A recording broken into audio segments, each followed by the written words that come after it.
Alors, je suis ici au sommet des visionnaires avec un jeune entrepreneur visionnaire, Alban Charrière, c'est ça? C'est ça, exactement. Alors, est-ce que tu peux nous dire comment s'appelle ta boîte? Alors la société s'appelle Pharmanity.com, donc c'est un moteur de recherche très simplement en fait qui rend accessible l'information des pharmacies françaises pour les patients. Donc la valeur ajoutée et l'innovation qu'on apporte pour le patient, c'est lui donner accès au catalogue produits des pharmacies, gagner du temps et de l'argent parce que il y a de fortes disparités sur la disponibilité des produits. Toutes les pharmacies n'ont pas des produits disponibles. Tu as un enfant, donc tu as peut-être connu ces difficultés à trouver les produits, d'avoir des produits d'une certaine marque et également avec des forts écarts de prix puisqu'un même produit peut varier du simple au quadruple. Il y a des écarts de prix dans le marché de la pharmacie. Ouais, ça varie. Donc les prix peuvent varier du simple au quadruple dans des pharmacies même proches, à proximité, sur une même zone géographique. Et donc c'est un marché qui commence à pas mal évoluer parce que depuis début 2013, la vente des médicaments a été autorisée. Les pharmaciens sont soumis à une forte concurrence puisque la grande surface vient demander à pouvoir commercialiser des produits, notamment des médicaments. Et donc on arrive avec une solution qui permet aux pharmaciens de gagner en visibilité sur Internet, mais sans faire de la vente en ligne puisqu'on est une plateforme de Web to Store. Et pourquoi est-ce que la vente en ligne, c'est quelque chose qui est interdit aujourd'hui? C'est quelque chose que vous envisagez? Vous en êtes toutes ça? Alors, la vente en ligne est autorisée. Les pharmaciens n'y croient pas. 9 pharmaciens sur 10, c'est hostile à la vente en ligne. Nous n'y croyons pas non plus. Et les patients commandent peu de produits, puisque généralement, si tu es malade et que tu as besoin d'un produit, tu vas pas le commander sur Internet et attendre 2 jours avant de le recevoir chez toi. Tu vas aller directement dans une pharmacie à proximité pour acheter ce produit et te soigner. Après, sur d'autres produits plus on va dire d'hygiène, de santé, de produits de parapharmacie, il y a en fait une forte offre des pharmacies avec des produits qui sont disponibles dans diverses pharmacies. Donc un produit disponible sur Internet peut être aussi disponible au meilleur prix à côté de chez toi. Et donc c'est la valeur ajoutée de Pharmanity. Et donc la vision aussi qu'on a nous donc on ne croit pas à la vente en ligne comme je disais. Par contre, ce qu'on croit à une chose, c'est la simplicité pour le patient. Et demain, nous, c'est de tendre vers des systèmes de précommande pour que le patient gagne du temps en précommandant son produit, en allant dans la pharmacie le retirer très rapidement. Et pour le pharmacien, lui préparer la commande quand il a du temps et qu'il est disponible dans sa pharmacie.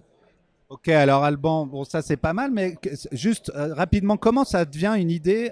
Bon, t'es assez jeune, je pense que tu vas pas souvent chez le médecin, enfin j'espère pas, mais comment elle t'est venue cette idée de te lancer là-dedans, rapidement? Alors l'idée elle est venue, alors c'est mon associé qui est cofondateur de Pharmanity, qui est pharmacien lui, donc qui amène la caution pharmaceutique. Moi pour ma part j'ai une expertise dans web marketing et j'ai travaillé 5 ans dans l'industrie pharmaceutique. Et donc c'est ce match de l'équipe du projet donc, qui est à l'initiative de Samuel et ça fait plusieurs années que lui a eu cette vision.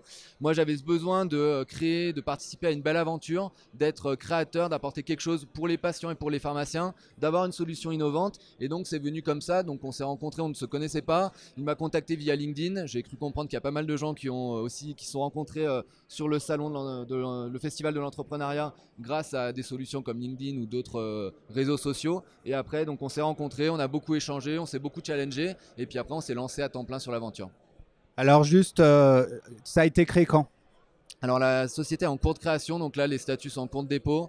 Donc là on a eu des très bonnes nouvelles récemment. On a déjà 85 pharmacies qui sont partenaires et on a été doublement incubé. On a eu l'aide de BPI France avec la bourse French Tech et nous sommes lauréats du réseau Entreprendre d'Isère depuis très peu. Donc voilà. Et en fait l'idée c'était de créer, d'attendre.